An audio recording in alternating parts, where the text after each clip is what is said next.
Hingang malalim muna. Breathe in. Breathe in. Breathe out. Breathe out. Relax. Isa ba? Breathe in. Breathe out. Napanood na natin to. Napanood na natin to. Game 5 din yung huling laban ng dalawang team na to. Pero papanoorin natin ulit. This is game number 5. Isa lamang ang makakaakyat papuntang MSC, papuntang Grand Finals. Babagsak either ang Kings of Sea o ang World Champions. Oh my God, I love This is this. the banning phase. I love bang this. mga nangyayari dito? Okay. Kaja Franco is removed. Glue as well is removed. 1-1 Yuzong Joy. Open ang Arlot, open ang Fredrin. But most importantly, open ang Fanny. Oo nga, no? Lancelot muna. Wow! Lancelot, tapos Fanny Kufra. Fanny Kufra. Then, Ito na yata ang most controversial na magiging Lancelot play bago matapos yung Grabe. lower bracket. this is it. This is it, sabi ni Carl. Total last game na. Magpagalingan na tayo, Irad. Again, open ang Fanny, open ang Kufra, open ang Kadita. Kadita Kufra is nice. Oh, Eve. Okay, pinili ni Exhort yung isang ruta, yung Eve route. Okay. Arlot. Pinag-usapan natin ito kanina actually. Arlot, napakadelikado sa kamay ni Nats. Pero men, ito na yun, yung main event na kasi. Do or die. Wala nang kasunod. Kinuha yung Kufra. Lancelot, Lapu-Lapu, Kufra, Comfort, men. Lapu-lapu ni Sanford. Tandaan natin, ito yung Yumanik Kilamir ko. Ay, sa Indonesia. Niyanig si yung mga XP-laner doon. And Fredrin yung kinuha, hindi siya mag Fanny this time around. Sabi ng RSG, guys, we are the most fundamental team here in the Philippines. Let's go with Fredrin. Kunin natin yung winning recipe na Arlot ni Nats. And also yung Eve. Again, kapag si Exhort ay nag-i-Eve, ito yung fundamental route ng RSG. Lahat sila nakatingin dito sa objectives. But Echo, this time around, parang Echo Express yung lalaro nila. Ang ganda ng draft na actually nung RSG dito kasi nakikita natin yung performance ni Nats talaga. Imagine mo, may yung final slash, tapos habang naka-real world manipulation, tapos may energy eruption, parang patong-patong na hold and crowd control yun eh. Ang daya, no? Yung kahit nasa labas ka ng real world manipulation, pumasok doon. Papabalikin ka. Dito po yung entrance, pupunta ng VIP. May ticket ka ba? Sige, pasok doon. Patingin po ng wristband mo. Tapos ibabalik ng Arlot. And this is going to be the final dance for game number 5. Yeah. Tinanggal na rin ang Harith, pati na rin ang Yuzong. This is maybe why nakakita tayo ng Lapu-Lapu in the hands of Sanford. Yep. Pero parang hindi kasi forced pick ang Lapu-Lapu sa isang Sanford. I would say, ang kinaganda rin sa Lapu-Lapu is meron siyang bypass versus the Arlot and abot niya kagad yung Eve. So most likely baka kumuha pa ng isang damage dealer ang Echo dito. I like the Mincetar ban and I think RSG is eyeing at Melissa and Carry. Carry I think is more sound considering that it's a laner, it's a good... Uy, Beatrix! Wow! Beatrix versus Kufra Lapu-Lapu. This is interesting. Nag-init ata no last game, boss. Nag-init si Eman. And with that, a Farsa and a Carry. What do you think about this? Carry yung laban sa Arlot. Again, we've discussed that for days. And hawak nila yung late game. Meron silang enough early game firepower. And it's also a threat versus this front line of RSG. And tank na lang yung kulang ng RSG. Walang Franco. Pero may Grok though. I like the idea of Grok. Pwede Grok para may pang zone din at mailang yung Farsa. Yep. Kasi parang ang pinaka magiging threat dito for RSG is kapag nauna lagi yung Farsa kasi usually yung Eve pang counter mo, it's either pang counter. Oy! Wow! It is back! Ito na yun. Niisip ko kanina. Ito na talaga. Pwede, kaso parang di ako naniniwala. Kasi masyadong maraming kailangan tignan and baka mag-purify yung carry. Pero sabi ni Light, last game to, last game. Last game, main event. No regrets. Wala nang pagsisisi para sa mga teams na to. Ilalabas na nila ang kanilang lakas. Sino ang tataas papuntang Grand Finals? Echo versus RSG Slate Philippines. Isang istorya ang matatapos after this game number 5. Nag-iingay na ang mga Orcas, nag-iingay na rin ang mga Raiders. Ibigay nyo na ang lakas ninyo sa mga players na nasa harapan nyo ngayon. Dahil ito na yun, it's now or never. RSG Slate Philippines and Echo, eto na yung moment na walang pwedeng magkamali. At kung may magkamali man ay sana hindi sila magsisi. Early game is going to be exciting to see dahil nga nandito si Irad, Carl TZ, our star matchup for this one. Junglers na maraming pinagdaanan, yung isa nang galing sa MDL, yung isa marami nang naputunayan. At yan agad ang nakikita natin, Action Jackson in the mid lane. Yeah, medyo yung mid lane natin, kaya kontrolin na magkapare sa side. Actually, skill-based and information-based yung matchup na to. No? Yung Cho Eve plus Kufra Farsa. And looking at the battle spells, again, naka-purify yung dalawang important heroes dito na pwedeng hulihin ng Cho. It's Benny QT and Sanji on carry and Farsa. Sa matalang sa RSG, I like this. All flickers on 4 heroes. Siyempre, may retribution. Hindi pwedeng mawala yan. Feeling ko. And ang concept nito is, this time around, aabusuin nila yung heroes nila sa early game. Talagang gagamitin din nyo possibly yung flicker pag pang-set. So manggugulat na dito possibly yung side ng RSG.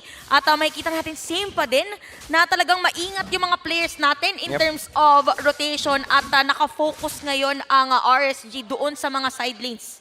And this is going to be a tank silot coming in from Carl TZ, no? Hindi pa tayo makakita ulit ng talagang legit na assassin na Lancelot. Yeah. Pero ang in-expect ko dito, actually hindi in-expect, pinagdadasal kong ito yung semi-tank silot. Yung medyo may bawas pa rin.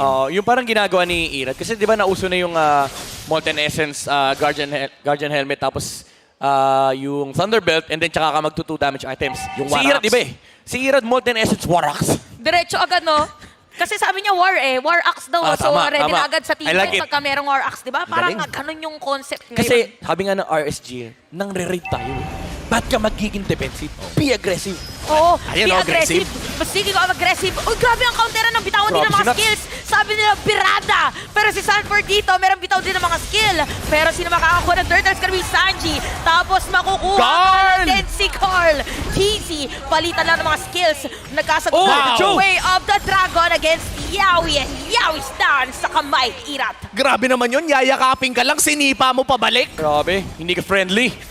And ang gusto ko rito sa ginawa ni Light, tinatakot niya yung Farsa dun sa kanyang amba. And sabi ni Light, yung dalawa, may dalawang heroes na naka-flicker. Ito na nasisipain ko.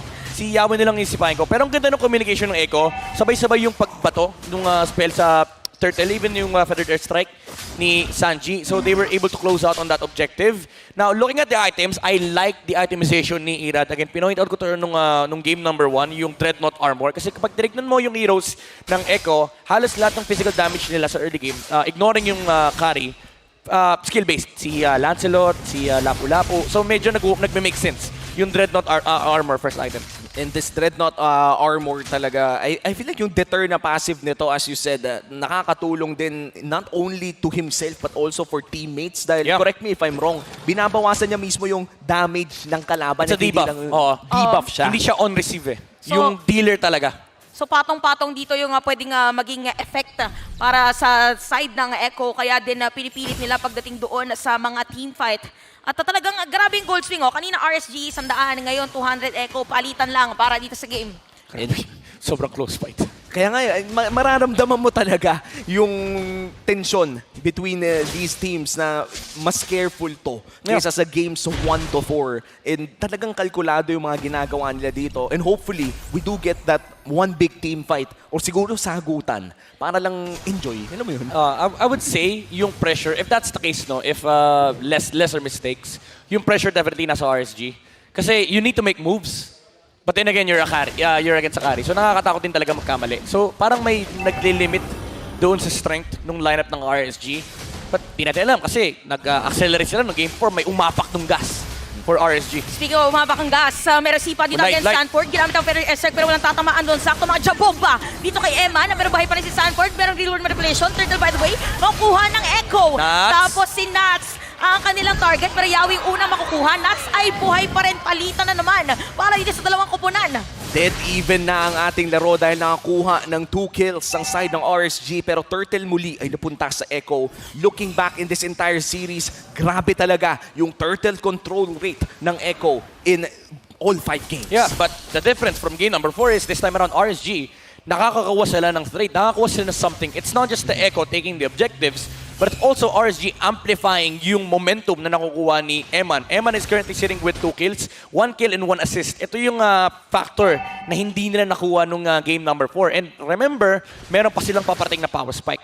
And yung power spike na yun, hinihintay natin para dun sa, let's just say, yung game-changing team fight. Yung biglang magkakaroon ng 2K or 3K gold lead because as of now, na medyo close pa nga yung ating gold, ay pwede pa rin namang pumalag ang both sides dito. And looking at the items for that tank silot, mukhang legit na tank silot ang ating makikita dito. Parang expected na magiging mahaba din yung laban. Nandoon yung Fredrin ang kanyang katapat dito sa game. And naman parang nagiging maganda dito nga ginagawa ng RSG is yung usual na play ng Echo, nabasa nila kasi kanina pa nandito sila yaw sa may bot eh. Pero si Eman talagang natatago din nila dun sa may ilalim ng tore. So alam nila kung paano na kukontrahin ang posisyon. Yeah, gusto ko yung nagdalawang isip si Nats kung bubuin niya yung Fury Hammer. Meron siya nag-iisang blade na nakatambay na Nakareserba lang. inventory niya. Si Sanford naman, meron siyang Fury Hammer and going for Warlock siya. Ay, Warlock's Bloodless Axe. Considering na wala siya nakuha early kills, kailangan mo yung extra spell vamp during sa initial burst combo mo ng Bravest Fighter. And ang kinaganda dito sa ginagawa ni Sanford is gumagawa siya ng backup. If ever man mag-go sa kanya yung RSG at hindi siya mamatay and malanda yung full combo ng ng Bravest Fighter, bumabalik yung buhay niya. And ang concept ito is very sacrificial. Selfless yung gusto mangyari ni Sanford. And looks like Yawi, makukuha niya dito ang Fredrin at delikado si Irad. Fredrin strike ginamit na pero si Irad is gonna be down. Emma may pilihan mo flicker out. Sabi ko na Emma is gonna be the target. Emma is down pero may sipa naman. Sanford dinala sa ilalim ng tore. Exort sakto ang kanyang real world manipulation. Pero magandang flicker out. And even yung skill dito ni Sanford ginamit para magkaroon ng shield. And Echo right now sila na ang nakakuha ng 3 kills. Sumakit yung ulo ko sa micro ng Echo doon, men. Hindi lang yung basta-basta macro, micro yun. Nakita ng Echo, wala atang stock dun sa energy ni Fredrin. Hindi available yung Appraiser Strat, hindi available yung Energy Eruption. And ang ganda nung ang ganda nung movement din ng Echo. Literal na nagsirayuan pa sila eh. Just in case na umabot yung Energy Eruption at Appraiser Strat, hindi enough yung target sa tatamaan para bumalik yung HP ni Irad. Very careful ka dapat kapag ikaw yung Fredrin na naglalakad ka na wala kang Energy Eruption. Kasi yun yung access mo towards the ultimate. Tsaka no moment na yun, actually for RSG naman, sumakto din yung real world manipulation ni Exort, kaso meron ding flicker yung dalawang players na nandoon sa kanyang ulti. Kaya naman makikita natin yun, for Echo makasira sila ng torre sa top lane. So iwas muna. Sanford bottom lane is the target.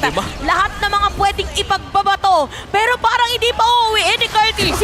Kasi mga kapatid niya, isang poke lang. Kaya ngayon ang mga players ng RSG ay mapipilitan na lumakas pa uwi. Tuhugin mo pa. Ito sinasabi ni Carl, bawal kayo pumuntang Cambodia. Dito lang kayo sa Pinas. Tapos tinikeran pa ng RSG. Oh my God, grabe si Carl naging immigration. Hinarang lahat ng mga lilipad. Oo, bawal sir. Iba ang pinapakita ngayon ng Echo and it's really the communication na nakita natin doon. Yung ang dami nilang nakuha doon, yung 2K gold lead nila, umangat ng 3,000 dahil nakapag-push si Benny Cutie doon sa taas. Yeah. What a great commit coming in from RC State Philippines. Oh my Pero yung goodness. denial that came after it. Look at Benny Cutie, level 11. Sitting at 400 gold above the Beatrix. Although similar story to nung game number 4. So RSG still has ways of bouncing back, especially with the kicks. Kaso ang problema mo, itong Purify carry, priority target siya number 1. Kasi imposibleng mapatay mo si Lancelot in this game unless Cartesi messes up. Kasi pag tinignan mo yung lineup mo, wala kayong catch versus the Lancelot unless i-commit talaga ni Light yung sipa kay Lancelot. Nagkasalubungan Yawi is gonna be the target at may real world manipulation dito para kay Exort. So may patalikod, Nats ay papasok na din naman. Pero Nats ay mababawian ng side ng Echo. Eman with those shots. Gapisong buhay. Pero buhay pa rin dito. Grabe na. Totoo pa yun. Totoo ang agimat. Ang agimat ni Sanford na buhay ng isang HP. Tinugan 2. Fortress pumasok pa nga. Puncture sa 5. At naka-exit pa nga. Carl Tusok going online. Sabi ni Carl, kaya din niya yung mga dashes na ganon. Oh my, this is Carl. Kung meron lang tayong camera, pakifocus lang Carl. Feeling ko mga sinasabi nito, ganito mag-Lancelot boy. And RSG, they don't have anything against this. Mind you, this was the first pick Lancelot similar to what RSG did with Irad. First pick Lance, walang sagot. And Benny Cutie, untouched on the back line. Sanford living under 1 HP. By the way, gusto ko i-comment si Eman doon. Hinintay niya talaga yung flicker. ni Sanford. Unfortunately, naging enough yung window na yun para magkaroon ng siguro pisong HP. Si Gapisa Sanford. eh. And kung physical damage Lancelot yun, men, feeling ko 2 kills, 3 kills yun. Oo. Dumiretso if ever, no? Kaso Lancelot eh. Pero grabe si Sanford, men. Piso ganipis. Oh, sabi, oop! Oh, agiman. Buhay. Boy ako, boss. Buhay ang bata. Pwede pa ako sa Cambodia.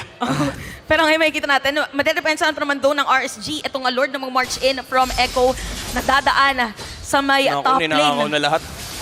Limited na yung resources.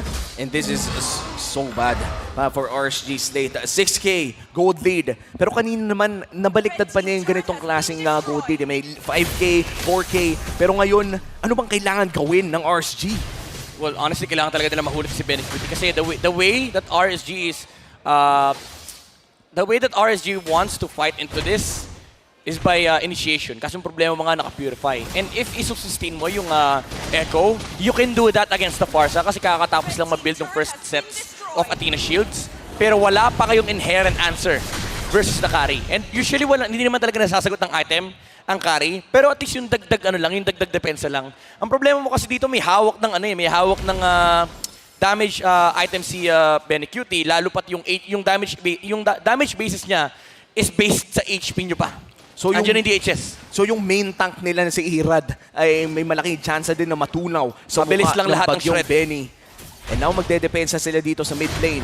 Wala pa namang inhibitor turret na bumabagsak para sa RSG State Philippines at mukhang mag-aantay na naman tayo ng Lord Reset. RSG, humihinga pa naman sila. Isang magandang setup, isang magandang pick-off. Siguro makakabawi pa. Indeed for RSG kasi nakita natin yung mga previous games nila talaga nag-aagawan in terms of the Lord side or Lord objective, pero laging may handa na nakapwesto dito para sa Echo. Although yun yung mga ganong cyclone ay minsan nakakadelikado yung ganon eh. Alam ni The King. Wait lang. Si Yawi magiging target dito sa saktong sipa and Yawi is down. Sabi ni Yawi, abot ako Lord. Okay lang. Pero I would say medyo malaking mistake yung ginawa ni Yawi kasi wala siyang kitang information. Si Irad lang yung kita niya. And ang ganda rin ng heads up play nila. Itong pagtalon, Shun po kaagad, tas sipa. Diretso na. Didn't have to commit a flicker for that play. It's, it's those little errors that RSG can capitalize on.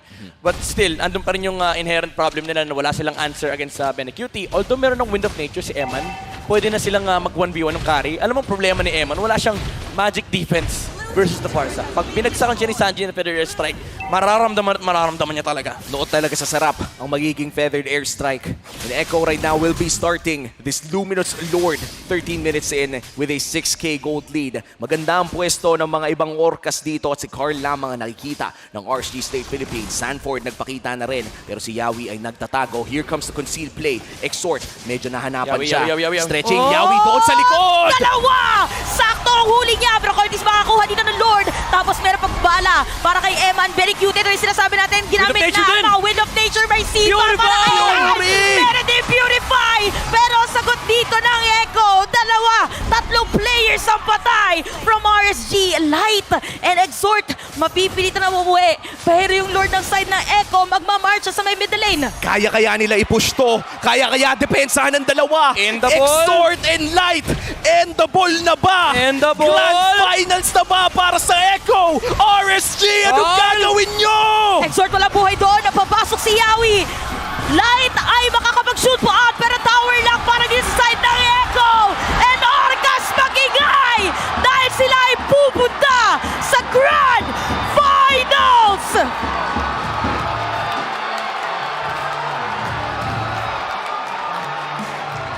Kulay purple ngayon ang SMX. At nag-iingay ngayon ang mga Orcas. Echo books their ticket to MSC. And the Grand Finals, a rematch against Blacklist International. Whew. What an intense game. Echo and RSG. For Echo, kinailangan lang nila isang magandang set to seal the deal. Wow. Again, this is the return of the Orcas. Not just to the Grand Finals, but to their form. Kitang-kita natin on how they executed that last fight. Nandoon yung mga ideas na binanggit natin kanina. Yawi with the setups, frontline is amazing. And Benecutie, The unkillable gold laner. Wow. And you can look at the sportsmanship mula dito sa mga manlalaro na to.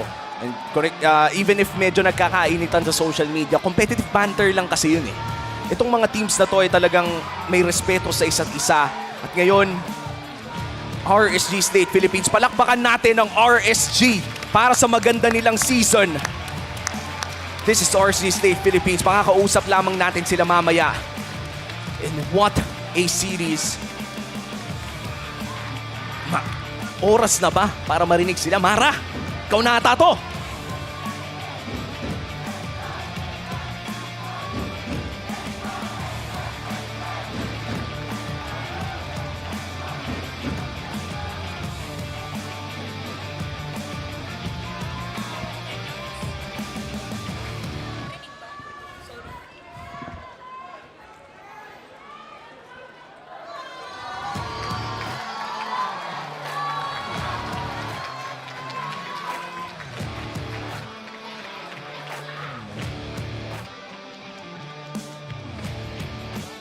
Nats, kanina, tumakbo ka kaagad kay Sanji.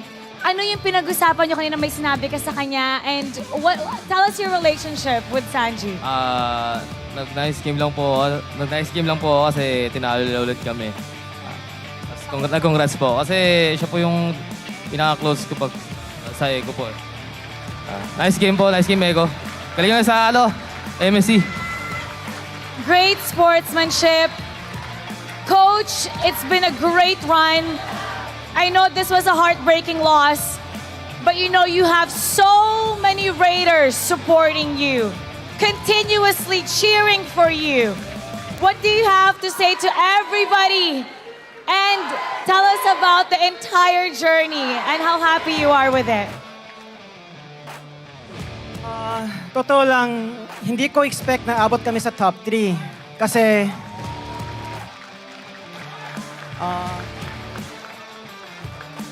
after we started a bagong roster without Kite and Aqua, sobrang shaky yung journey namin. Walang communication, disiplina, teamwork, bonding. Pero si H2O preparing so hard for the regular season. Tapos si Irad stepping in to help. And then the team overall helped each other and then created magic. I'm really happy of our result today. Walang regrets. Because sabi ko, winning is just a bonus. Ayoko lang yung may regrets sa dulo. And today, I'm very happy for Echo that won today. Echo, congrats and good luck sa MSC. Please represent Philippines and get the championship with Blacklist. So, that's all I want to say. Thank you, guys. Thank you so much. Once again, everybody, GG! You may now take your final bow. RSG Slate Philippines. They've had a great run and you could see the sportsmanship between the two teams. We're expecting you to come back even stronger next season. Once again, everybody, GG! GG! And now, it's time to call our grand finalist, Echo!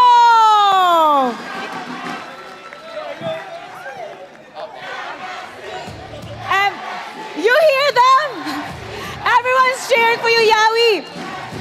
Kanina, pumunta sa'yo si Exort at naiyak siya. Ano yung sinabi mo sa kanya kanina? Kay Sanford po muna siya pumunta. Kay Sanford, ano yung sinabi niya? Si Exort. Parang wala po siya sinasabi. Sadyang siguro saktan lang po talaga siya kasi di po nila made-defend yung title nila. And now, you have a chance to defend the title of the Philippines for MSC 2023. How does it feel? Saya po. Masaya lang. Sobra saya po. Actually, si Yami right now is teary-eyed. Gaano ka-importante para sa inyo na magagawa nyo to, na pupunta ulit kayo ng ibang bansa? Nakuha nyo na ang M4 at ngayon may chance kayo para sa MSC. Sobrang importante po kasi sobrang dami po talaga namin sinakripisyo. Wala na din po kami day off. Di po kami umuwi simula after regular season talaga. So sobrang sarap po sa feeling. Worth it po lahat ng paghihirap po. Is teary-eyed right now. Carl, my gosh, ang daming beses mo na pumupunta sa international scene. Now, ang next na kalaban nyo, it's gonna be very, very tough. Even though kayo yung nag-champ, matalo nyo sila sa M4, sila pa rin ang defending champs ng MPL Philippines, which they say is the hardest region to beat. Sabi nga ni Edward, babawian daw nila kayo, kaya kayo ang gusto nilang makatapat. Now, what do you have to say to Edward at ano yung ma-expect mo sa next match?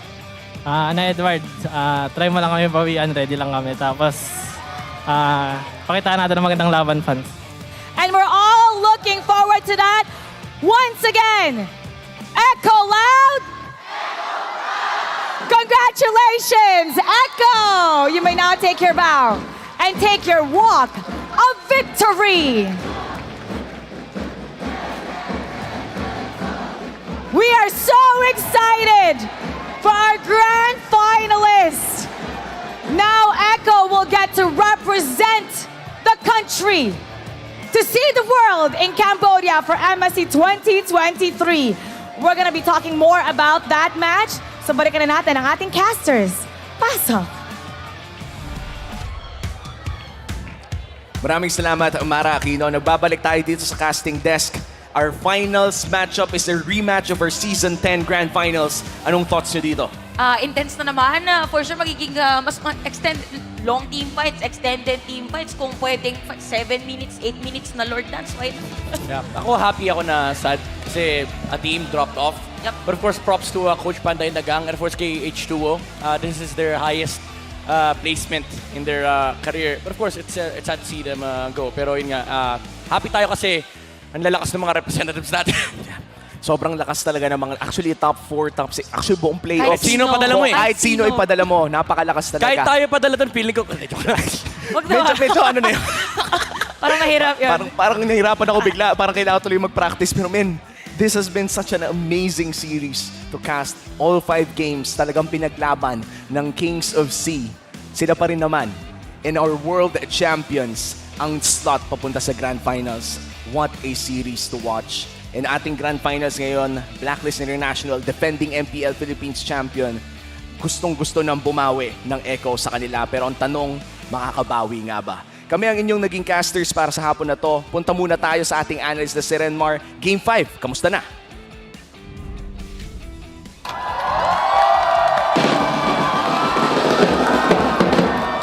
The reigning champions of the world will be seeing the world in MSC. But before anything else, here in the Philippines, we show world-class MLBB action. So let's show world-class sportsmanship. For the Echo side of the crowd, chant with me. Thank you, RSG. Thank you.